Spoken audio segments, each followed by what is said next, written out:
What if I told you the most dangerous killer in America looked like the most ordinary man you'd ever ignore? A quiet truck painter, a neighbor, a father. But behind that normal face was pure evil. This is the chilling story of Gary Ridgway, the man who became known as the Green River Killer. Seattle, Washington, early 1980s. A quiet city, rain-soaked streets, ordinary lives. Then, girls started disappearing. At first, no one connected the dots. Many victims were young women living on the margins, runaways, sex workers, forgotten by society. Their disappearances didn't make headlines immediately. But then, bodies started showing up. Along the banks of the Green River, in wooded areas, dumped like trash. The media quickly gave the unknown killer a name, the Green River Killer, and fear spread like wildfire. A killer hiding in plain sight. What made this case terrifying wasn't just the murders, it was how normal the killer seemed. Gary Ridgway wasn't some shadowy figure lurking in darkness. He was a truck painter, a quiet man, a neighbor, a coworker, a father, the kind of guy you'd never suspect. But behind that ordinary face was something cold, methodical, and deeply disturbing. Ridgway targeted vulnerable women. He would pick them up, gain their trust, and then, within moments, turn deadly. Strangulation was his method, silent, quick, personal. And after that, he would dump their bodies in remote areas, often returning later. That detail alone chilled investigators. This wasn't just murder, it was obsession. The hunt begins. By 1982, the number of victims had grown too large to ignore. Police formed a massive task force, one of the largest in U.S. history at the time. Detectives worked day and night, chasing leads, interviewing witnesses, trying to build a profile of the killer. But there was a problem. The killer was careful. No fingerprints, no solid witnesses, no clear pattern that could lead directly to him. The case turned into a nightmare for law enforcement. Hundreds of suspects were questioned, thousands of tips flooded in, but nothing stuck. And all the while, the killings continued. A chilling pattern. As investigators dug deeper, a pattern began to emerge. Most victims were last seen along Pacific Highway South, a known strip for sex work. The killer used this area like a hunting ground. He blended in perfectly.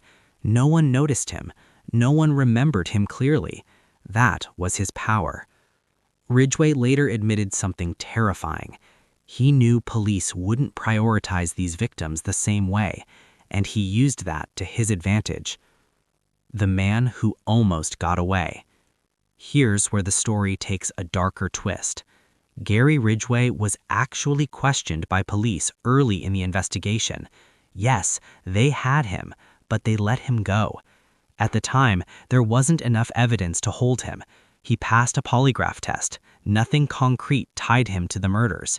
So he walked free, and the killings didn't stop. For years, the case went cold. The task force shrank. Leads dried up. The Green River Killer became a ghost story, real but unreachable. Families were left without answers. Victims were left without justice. The breakthrough that changed everything. Fast forward to the late 1990s. Technology had evolved. DNA testing, something that didn't exist in the early days of the investigation, was now powerful enough to crack cold cases. Detectives revisited old evidence, clothing, hair samples, biological traces, and then it happened. A match. The DNA pointed directly to Gary Ridgway, the quiet truck painter, the man who had been questioned and released years ago. This time, there was no escaping. The confession. In 2001, Ridgway was arrested. At first, he denied everything, but when faced with overwhelming evidence, he broke. And what came next was beyond disturbing. Ridgway began confessing, not to one murder, not to 10, but to dozens. He described his crimes in chilling detail, how he chose victims, how he killed them, where he dumped their bodies. Detectives sat in disbelief. One officer later said, "It was like listening to someone talk about grocery shopping. There was no emotion, no regret, just facts."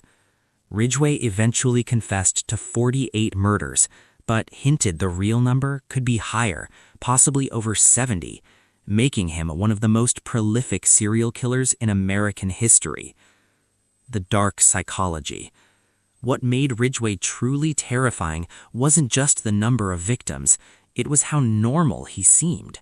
He went to work, he had relationships, he attended church, all while hiding a secret life of unimaginable violence. He once said he killed because it was easy, that he hated sex workers and saw them as less than human. That mindset allowed him to justify his actions. To him, it wasn't murder, it was routine. Justice, but not closure. In 2003, Ridgway made a deal with prosecutors.